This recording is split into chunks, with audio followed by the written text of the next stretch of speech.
Thor, fils d'Odin, dieu du tonnerre et protecteur de l'humanité, lutta puissamment dans le plus grand défi jamais relevé, ouvrir un sac de nourriture. Tout commença lorsque Thor, son serviteur humain Thjalfi, aux pieds légers, et Loki, le dieu de la malice, partirent en expédition à Jotunheim, la terre des géants. Pendant le voyage, ils rencontrèrent un géant appelé Skrimir, qui proposa de les accompagner et même de transporter leurs victuailles dans son sac. Mais quand ils installèrent le camp, Skrimir s'assoupit et Thor ne parvint pas à ouvrir le sac. Frustré et affamé, Thor essaya de réveiller le géant 3 fois en lui frappant la tête avec son marteau, Mjolnir, aussi fort qu'il put. Mais à chaque fois, Skrimir pensait que ce n'était qu'un gland qui tombait et continuait à dormir.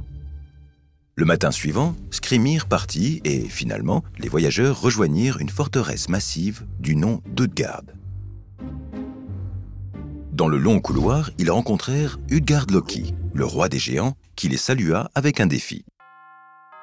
Chacun d'entre eux devait prouver d'être le meilleur à quelque chose. Le premier fut Loki, qui se déclara le mangeur le plus rapide du monde. Pour le tester, le roi convoqua son serviteur Logi et ils furent placés aux 2 extrémités d'une longue auge remplie de nourriture.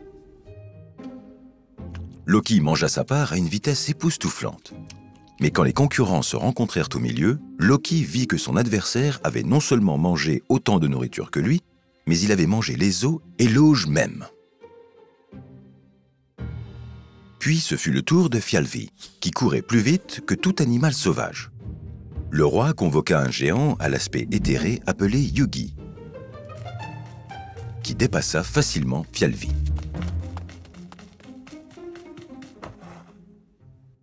Mais le garçon ne voulait pas se rendre et demanda une revanche. Cette fois, Thjalfi finit juste derrière et le roi admet qu'il n'avait jamais vu un humain courir aussi vite.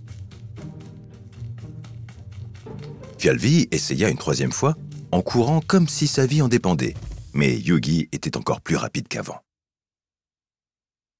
Enfin, ce fut le tour de Thor. Le roi lui offrit une corne à boire en disant que ses hommes pouvaient la vider en 2 gorgées. Thor la rapprocha de ses lèvres et but l'hydromel étonnamment froid et salé dans la plus longue gorgée possible. Puis une 2e, puis une 3e. Mais le niveau d'hydromel dans la corne ne baissait pas beaucoup.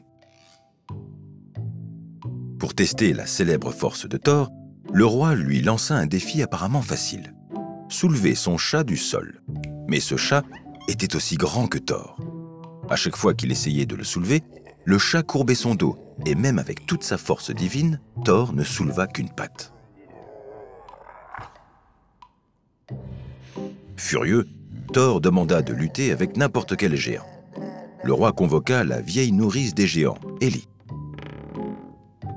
Même si la femme paraissait fragile, Thor n'arrivait pas à la maîtriser, et plus il essayait, plus il s'affaiblissait jusqu'à ce qu'il tombât à genoux. Les 3 compagnons se préparèrent à partir, déçus et humiliés. Mais lorsque le roi les raccompagna, il révéla que rien dans le château n'était comme il semblait. Loki avait perdu le défi parce que son adversaire Logi était un incendie, dévorant tout sur son chemin. Thjalfi ne pouvait pas dépasser Yugi parce qu'il était l'incarnation de la pensée, toujours plus rapide que l'action. Et même Thor ne pouvait vaincre Ellie, ou la vieillesse, qui finalement affaiblit tout le monde. Les autres défis avaient été aussi des illusions. La corne à boire contenait l'océan, et Thor en avait bu assez pour causer les marées.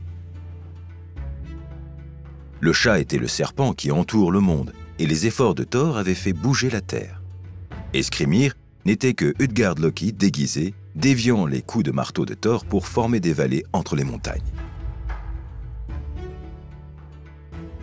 Le géant les félicita pour leur prouesse, qu'il avait tellement effrayé qu'il les bannit de sa terre à jamais.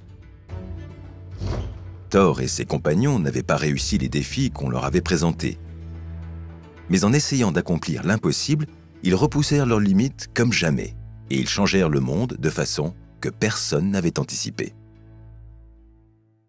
Pour des récits fascinants, des aventures dans l'espace, des théories philosophiques incroyables, des réponses aux questions les plus farfelues que tu pourrais te poser sur ton corps et plus encore, abonne-toi à cette chaîne.